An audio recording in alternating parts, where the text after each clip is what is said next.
šiandien. Valys nors ir smarkiai per žiniasklaidą apkandžiotas, bet vis dar generalinis. Na, o per 3 Valio vadovavimo generaliniai prokuratūrai metus šią sistemą apleido berods 64 prokurorai.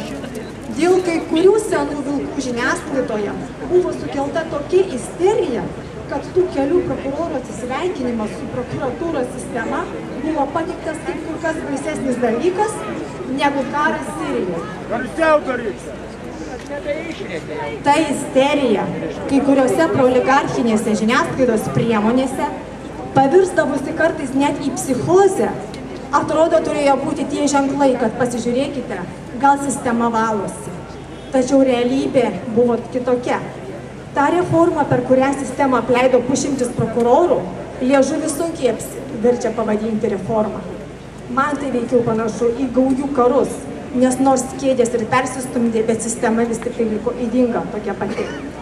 Jeigu kai kurios rezonansinės bylos iki Valio buvo tyriamos pro šalį, nutyriamos arba tiesiog ramiai pagesinamos, niekas, reikia konstatuoti, nepasikeitė ir dabar. Yra tokių tarsi užkerėtų bylų. Ar tai medininkų, ar tai ta pati byla žudikė, ar pociūno mįslinga mirtis, ar verslininko kauniečio, Litnijos įkūrėjo Antano Gureckio privedimo prie savižudybės byla. Tu gali nors galvą sieną daužyti.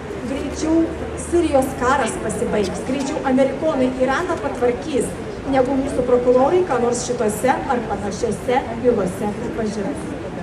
Tikrai nežinau, koks stebuklas turėtų įvykti, koks sukrėtimas, kad ta sistema pasikeistų. Štai po kelių savaičių Kaune, sueis jau 4 metai po tų šiurpių žudynių, kuomet buvo nušautas Kauno apygardos teismo teisėjas Furmanavičius. Ar mes turime atsakymus į šitą bylą šiandien? Ne. Gėda prokuratūrai sistemai. Gėda! Gėda! Gėda! Gėda! Gėda! Gėda! Labai gėda. Žiūrėkime toliau. Štai Amerika, į kurią jau 23 metus lygiuojasi nepriklausoma Lietuva. New Yorkas. O jo prokuratūroje yra toks departamentas, kur prokurorai pertyria įtartinas, abejotinas, neištirtas, nuslėptas, neskaniai atsiduodančias bylas. Amerikoje net po 20 metų prokurorai gali pasakyti: atsiprašome, mes suklydome, bet jūs nekaltas. Dar kartą labai atsiprašome. O kas vyksta Lietuvoje? Greičiau žemė prasidės ir ta juoda generalinės prokuratūros pastatas su visais prokurorais praris, negu mūsų prokuroras prisipažins suklydęs ar padaręs klaidą. Gėda prokurorams! Gėda! Gėda! Gėda! Gėda! Gėda! Nes matote, klysti gali tik 100-metės demokratijos tradicijas turinti Amerikos teisėsauga.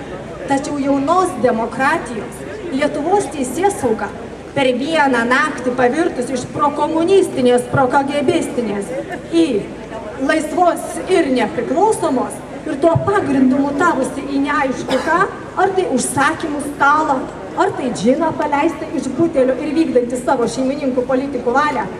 Klysti, o dar atsiprašyti negali. Niekada. Tikrai gėda mūsų prokurorams.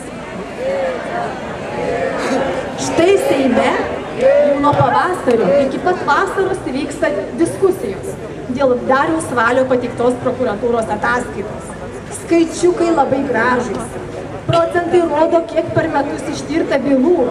Tačiau ta ataskaita vasarą nebuvo patvirtinta, nes matote, atseit labai deklaratyvi. Dėl to Seime virė didžiausios aistros, pokiliminiai mūšiai. Galiausiai buvo net pakeistas Seimo statutas, kad Valys turi atsistatydinti, jeigu Seimas jų ataskaitoj nepritars. Na, o prieš rudens sesiją, kad būtų didesnis svoris, prokurorų profsąjunga atliko tyrimą. Apklausė dalį prokurorų, kurie pasiskundė, kad jie psichologiškai prie tos Valio reformos jaučiasi blogai.